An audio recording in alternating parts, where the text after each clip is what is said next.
Welcome to the Tech Egg. Don't get scrambled. Enjoy the video. In this video, I will explain how to do division. Let's start by understanding what division means.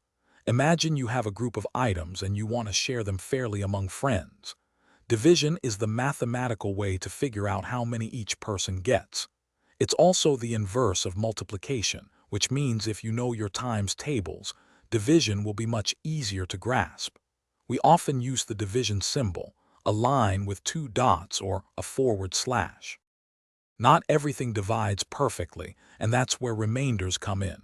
Think about sharing 7 cookies among 3 friends. Each friend gets 2 cookies, but there's 1 cookie left over. That leftover cookie is the remainder. We express this as 2 remainder 1 or 2R1. Understanding remainders is a key step in mastering division, as it shows that not all numbers fit neatly into groups.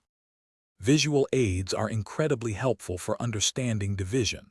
One great method is using arrays, arranging objects in rows and columns to see how they divide. For example, 12 items in 3 rows shows 4 items per row. You can also physically group objects like counters or blocks to demonstrate sharing. Drawing simple pictures, such as circles for groups and dots for items, is another effective way to solve division problems. Consistent practice is essential for becoming confident with division. Try to solve a few problems every day, perhaps using flashcards or online games. Also, connect division to everyday situations, like sharing snacks or toys, to make it more relatable.